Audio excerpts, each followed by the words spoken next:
Hi everyone, I am Ram Bhatt from state bank of India.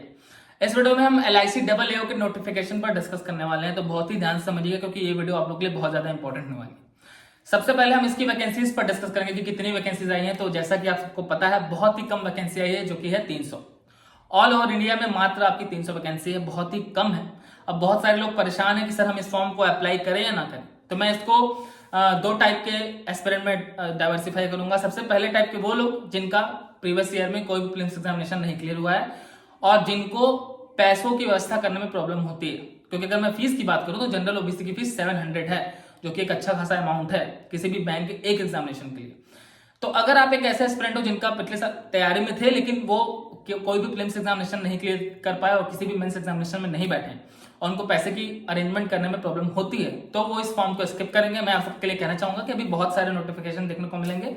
LIC ADO का भी मिलेगा, LIC assistant भी आने वाला है, SBI के एग्जामिनेशन देखने को मिलेंगे, RRB है, IBPS है, तो बहुत सारे बैंक के एग्जामिनेशन आपको देखने को मिलेंगे। तो आप लोग इसको स्किप करिए।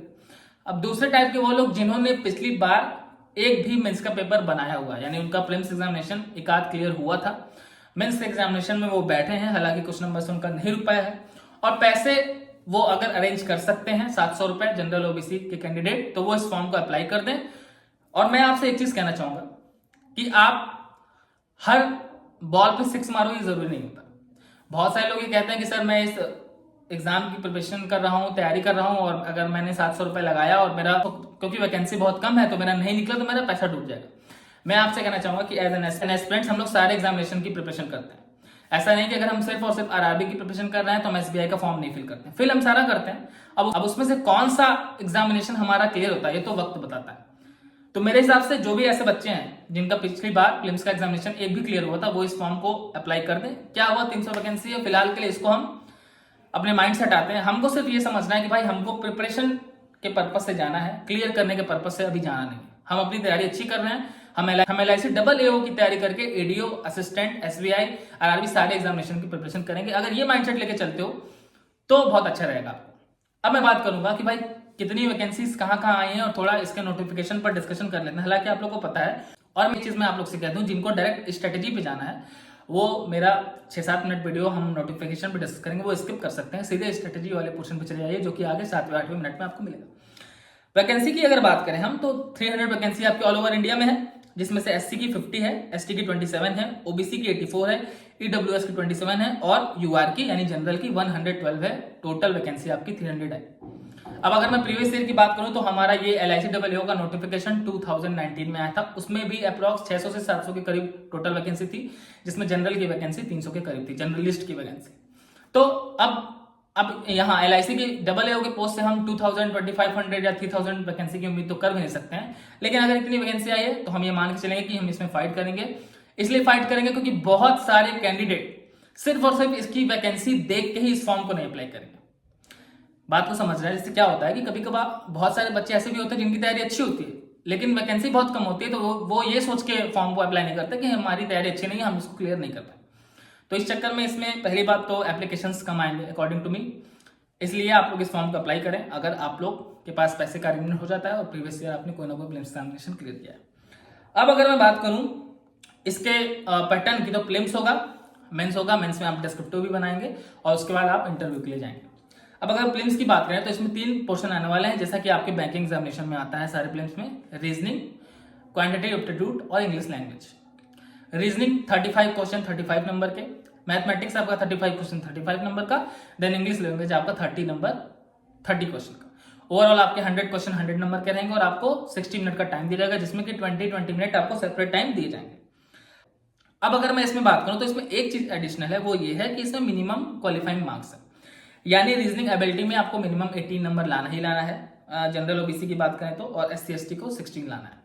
अगर मैं मैथमेटिक्स की बात करूं तो इसमें भी आपको मिनिमम 18 नंबर लाना ही है, और अगर मैं इंग्लिश लैंग्वेज की बात करूं तो इसमें आपको मिनिमम 10 नंबर लाना है, जो कि बहुत ज्यादा नहीं है। ये मिनिमम क्राइटेरिया, इतना आप लाएंगे तो ही आप पास आउट होंगे, आगे फिर बाकी चीजें तो कट ऑफ पे डिपेंड करती है। तो समझ गए होंगे आप लोग। अब हम समझते हैं कि इसकी प्रिपरेशन हम कैसे करेंगे। पहले प्रीलिम्स की बात करेंगे, देन मेंस की बात करेंगे। देखो, सबसे पहले आप लोग ये समझेंगे कि जो प्रीलिम्स है वो एकदम सेम एज इट हमारे बैंकिंग एग्जामिनेशन की तरह है। जैसे हम SBI की प्रिपरेशन करते हैं, हम RRB की प्रिपरेशन करते हैं, IBPS की प्रिपरेशन करते हैं, सेम एज इट वैसा ही। इसके लिए आपको बहुत ध्यान से समझने की जरूरत है कि भाई पहली बात तो रीजनिंग में क्या क्या आता है। एक पोर्शन पूरा पूरा पजल आ गया और एक पोर्शन पूरा पूरा मिसलेनियस क्वेश्चन आ गया, जिसमें आपके सारे टाइप के क्वेश्चन आ गए। पजल जो है वो 35 नंबर में से मिनिमम 20 नंबर कवर करता ही है, यानी 4 पजल तो आपके मिनिमम आने ही आने। एक आध एक्स्ट्रा आगे, 5 आगे, 6 आगे तो वो अलग बात है, लेकिन 4 तो आते ही आते। तो सबसे ज्यादा प्रैक्टिस आपको पजल पे करना है, बहुत ज्यादा प्रैक्टिस करना है और हर टाइप के पजल को सॉल्व करना है। इंडोर हो गया, आउटडोर होगा, किसी भी तरीके का पजल है, ठीक है, फ्लोर बेस्ड पजल है या और किसी भी टाइप के पजल है, सब पे बेहतरीन ढंग से प्रैक्टिस कीजिए और ज्यादा से ज्यादा प्रैक्टिस कीजिए। रही बात मिसलेनियस पार्ट की रीजनिंग में, तो उसमें क्या क्या आ जाता है भाई, उसमें सिलॉक्स आ जाता है, इनइक्वालिटी रहता है, चाइनीज कोडिंग डिकोडिंग आ जाता है और न्यूमेरिकल वैल्यू से रिलेटेड बहुत सारे क्वेश्चन आ जाते हैं। तो मिसलेनियस पार्ट पे भी आपको उतनी प्रैक्टिस करनी है जितनी आप पजल पे करेंगे, पहली बात।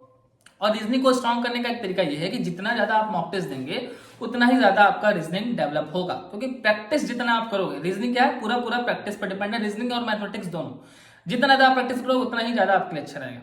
अगर मैं मैथमेटिक्स की बात करूं तो उसमें क्या है भाई, उसमें आपको पूरा का पूरा अर्थमेटिक कवर करना है, 10-12 चैप्टर्स हैं अर्थमेटिक में, वो आपको पढ़ लेना है। अर्थमेटिक पढ़ने के बाद, क्योंकि जो डीआई आएगी वो अर्थमेटिक पे ही बेस्ड रहती है, तो अर्थमेटिक में पढ़ने के बाद, तो अर्थमेटिक पढ़ने के बाद आपको डीआई पे पूरा फोकस होना है। उसमें भाई नंबर सीरीज आती हैं, रॉन्ग नंबर सीरीज आती है, क्वाड्रेटिक इक्वेशन के क्वेश्चन आते हैं।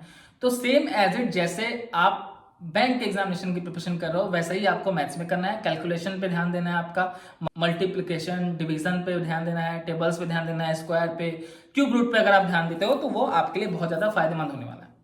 अब अगर मैं इंग्लिश लैंग्वेज की बात करूं तो इंग्लिश में शुरू से कहते आ रहा हूं कि जब तक आप अपना रीडिंग हैबिट डेवलप नहीं करोगे, इंग्लिश में आप कुछ नहीं करने वाले हो। सबसे पहला पॉइंट आपका होना चाहिए कि आप रीडिंग हैबिट को ज्यादा से ज्यादा डेवलप करो। अब या तो आप कोई नॉवेल पढ़ो, कोई न्यूज़पेपर पढ़ो, कोई स्टोरीज पढ़ो, वो आपके ऊपर है। जितना ही ज्यादा आप इंग्लिश को पढ़ोगे समझोगे उतना ज्यादा आप इंग्लिश में अच्छा परफॉर्म कर पाओगे। उसमें सबसे इंपॉर्टेंट क्वेश्चन आता है आरसी, रीडिंग कॉम्प्रहेंशन, जो कि मैं कहता हूं उसके 10 क्वेश्चन आते हैं और उसमें से अगर आप 7-8 नंबर कैरी करते हो, कैसे कैरी कर सकते हो, क्योंकि भाई रीडिंग कॉम्प्रहेंशन पूरा एक पैराग्राफ दिया है, 2 पैराग्राफ दिया है, उसको आपको पढ़ना है, समझना है, उस पे रिलेटेड 4-5 क्वेश्चन होते हैं, उसमें से कुछ वोकैब आते हैं, उसके सिनोनिम्स होते हैं, एंटोनिम्स होते हैं, वो आपको फाइंड आउट करने होते हैं। तो ये जो रीडिंग कॉम्प्रहेंशन होता है, अगर यहाँ 10 में से आप 7 से 8 नंबर लेते आते हो तो ये बहुत ही ज्यादा आपको फायदेमंद होता है। तो क्या करना है कि भाई आपको ज्यादा से ज्यादा न्यूज़पेपर पढ़ना है, एडिटोरियल्स वगैरह पढ़ने हैं, वो कैब को नोट करना है, उसको लर्न करना है, और जो ग्रामर के रूल हैं उनको भी लर्न करते रहना है थोड़ा बहुत, और क्विजेस बहुत ज्यादा सॉल्व करना है। ये करेंगे आप तो आपका प्रीलिम्स एग्जामिनेशन 100% क्लियर होगा। और इन सबको साथ में ले चलते हुए एक काम आपको और करना है, वो ये है कि मॉक टेस्ट। अगर अभी मैं बात करूं तो टेक्स्ट बुक पे मॉक है, ऑलिव बोर्ड पे मॉक है, अड्डा 247 पे भी है, क्योंकि मैं किसी एक का नाम नहीं लूंगा, नहीं तो मैं किसी एक का नाम लूंगा तो आप लोग समझोगे कि मैं प्रमोशन करूं, ऐसा कुछ तो है नहीं। मैं कहना चाह रहा हूं कि आप सब पे प्रैक्टिस करो। 2 मॉक टेस्ट आपको मिनिमम खरीद लेना है और अभी से 2, क्योंकि क्या है कि आपको फरवरी में एग्जामिनेशन है, अप्रॉक्स 30 डेज आपके बचे हुए हैं, उसके बाद आपका मेंस एग्जामिनेशन होगा। तो आप लोग मॉक टेस्ट 2 मिनिमम परचेज कर लो, इस समय थोड़ा पैसा खर्च कर लो तो अच्छी बात है, इस पे प्रैक्टिस करो। समझ गया, ये होगा प्रीलिम्स का। अब हम मेन पॉइंट पे आते हैं कि कहां पे आप अच्छा गैप क्रिएट कर सकते हो, LIC में सिलेक्शन ले सकते हो, वो है आपका मेंस एग्जामिनेशन। अगर हम मेंस एग्जामिनेशन के सिलेबस पे डिस्कस करते हैं तो क्या हम डिस्कस कर सकते हैं भाई, इसमें आपके 5 सेक्शन आने वाले हैं, बहुत ध्यान समझिएगा। आपका आएगा रीजनिंग एबिलिटी, जिसमें 30 क्वेश्चन रहेंगे 90 नंबर के। देन उसके बाद आपका आएगा जीके करंट अफेयर्स, 30 क्वेश्चन रहेंगे 60 नंबर के। आपका आएगा DI, 30 क्वेश्चन 90 नंबर के। अब इसमें एक चीज और आएगी, insurance and financial market awareness, ये आपका आया एडिशनल पोर्शन, जहां पे आपको सबसे तगड़ा परफॉर्म करना है और जहां पे आप मेंस में बाकी बच्चों से आगे बढ़ सकते हैं। ध्यान से समझेंगे बच्चे आप लोग कि ये जो पोर्शन है यहाँ पे आप बहुत अच्छा गैप क्रिएट कर सकते हो। ये 30 क्वेश्चन आपके 60 नंबर के आएंगे और इसमें भी आपकी भाई मिनिमम क्वालिफाइंग मार्क है वो है 30, इतना तो आपको लाना है। अगर मैं 19 की बात करूं, 2019 की, जब LIC का नोटिफिकेशन आया था, बहुत सारे बच्चे इसी सेक्शन में मिनिमम क्वालिफाइंग मार्क को भी नहीं ला पाए थे और इसमें फेल हो गए थे। तो बहुत ही ध्यान से आप समझेंगे कि ये बहुत इंपॉर्टेंट रोल प्ले कर रहा है। इसको कैसे क्लियर करना है इस वीडियो में मैं इसी को बताऊंगा कि हम insurance and financial market awareness को कैसे क्लियर कर सकते हैं। देन आपका इंग्लिश लैंग्वेज में भाई आएगा, ऐसे आएगा भाई, आपके 2 समझ लो, एक लेटर हुआ, एक ऐसे हुआ, ये 25 मार्क्स आपके कवर करेंगे। तो आप समझ गए होंगे और इन सबको क्लियर करने के लिए आपको 2.5 घंटे का टाइम दिया जाएगा, यानी कि 2 आवर्स 30 मिनट का आपको टाइम मिलने वाला है। अब अगर मैं मेंस की बात करूं तो मेंस में आप कैसे क्लियर कर सकते हो, बहुत ध्यान से समझिएगा। अभी आपकी स्ट्रेटेजी ये होनी चाहिए कि भाई आप 3 दिन लगातार प्रीलिम्स का मॉक टेस्ट हो, LIC का, LIC डबल AO का 3 दिन आप लगातार प्रीलिम्स का मॉक टेस्ट दो, लेकिन चौथे दिन उसी टाइम बैठ के आप एक मेंस का मॉक टेस्ट दो।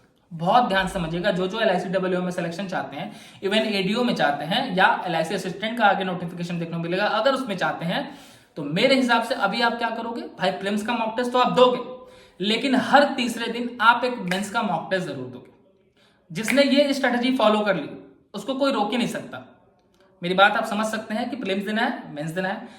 इससे क्या होगा, इससे मेंस के एग्जामिनेशन में जब आप बार बार दोगे, रीजनिंग आपका तैयार होगा, मैथमेटिक्स आपका तैयार होगा, इंग्लिश सेक्शन आपका तैयार होगा, GK करंट अफेयर्स तैयार होगा, आपका फाइनेंशियल अवेयरनेस वाला सेक्शन तैयार होगा, तो बहुत ही इंप्रूवमेंट देखने को मिलेगी। अब हम अपने मेन मुद्दे पे आते हैं कि मुझसे बहुत सारे लोग मेंस के एग्जामिनेशन के लिए लेके परेशान हैं कि भाई ये कहाँ से हम प्रिपेयर करें, insurance and financial market awareness. तो मेरे पास इसकी 2-3 PDF है अलग अलग वेबसाइट्स की, जो कि बहुत ही सुटेबल है, बहुत ही अच्छी है इंश्योरेंस से रिलेटेड क्वेश्चन को लेकर। अगर उसको आपने बहुत अच्छे से पढ़ लिया और अभी से पढ़ना है, अभी मैं आपको वो PDF प्रोवाइड कराऊंगा, अभी से अगर आप पढ़ते हो, आपका जो मार्च में एग्जामिनेशन होने वाला है उसमें आपको कोई भी प्रॉब्लम नहीं आने वाली है। समझ गया? अब एक चीज मैं आपसे कहना चाहूंगा कि मेरा टेलीग्राम चैनल है, उसमें मैं PDF शेयर करने वाला हूं, और जो टेलीग्राम चैनल के लिंक है वो मैं आपको डिस्क्रिप्शन में देने वाला हूं। पहले मैं सोचा था कि आप लोग के लिए व्हाट्सएप ग्रुप बना दूंगा, लेकिन वो इसलिए नहीं बना रहा हूं क्योंकि वहां पे नंबर्स सबके शेयर होंगे तो बहुत सारे लोगों को प्रॉब्लम हो सकती है। लेकिन टेलीग्राम पे अगर आप आओगे हमारे, तो उसमें आप अपना नंबर हाइड कर सकते हो। तो जिनको अपना नंबर शेयर नहीं करना है वो नंबर हाइड करके चैनल को हमारे ज्वाइन करें। मैं डिस्क्रिप्शन में चैनल का लिंक दे रहा हूँ, टेलीग्राम आप अपने मोबाइल में इंस्टॉल कर लीजिए और उस चैनल को फॉलो कर लीजिए।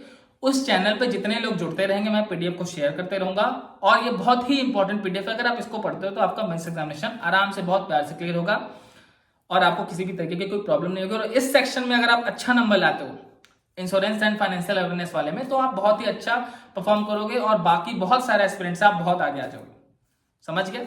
ये रही आपकी प्रीलिम्स की मेंस की स्ट्रेटेजी। आई होप कि आपको समझ में आ गया होगा, और इसमें बहुत कुछ अलग नहीं करना है।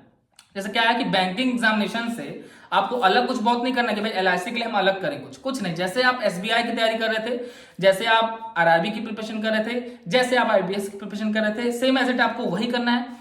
एक चीज बस आपको एडिशनल करनी है कि ये जो फाइनेंशियल अवेयरनेस वाला पोर्शन है इसको डेली आधा घंटा पढ़ना है। इसके अलावा अभी से करंट अफेयर बहुत बारीकी से पढ़ना है, और जो भी बैंक से रिलेटेड न्यूज आ रहे हैं करंट अफेयर में उसको भी बहुत ध्यान से पढ़ना है। और मैं एक चीज आपसे बता दूं, क्योंकि मैंने LIC डबल AO का मेंस बनाया था 19 में, एक पोर्शन तो आपका insurance and financial market awareness का है, इसमें तो आपका इंश्योरेंस से रिलेटेड क्वेश्चन आने वाले हैं।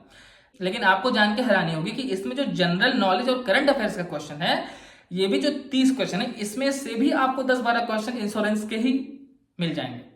अब ये जब आप मेंस बनाने जाओगे तब आपको समझ में आएगा।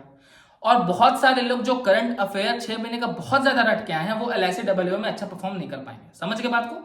आपको करंट अफेयर पढ़ना है, लेकिन मैं जो अभी PDF आपको शेयर करने वाला हूं टेलीग्राम के ग्रुप में, अभी जब टेलीग्राम ग्रुप पे हमारे कुछ लोग जुड़ जाएंगे तो मैं उस PDF को शेयर करूंगा, कल मैं शेयर कर दूंगा, आप लोग आज जुड़ जाइए।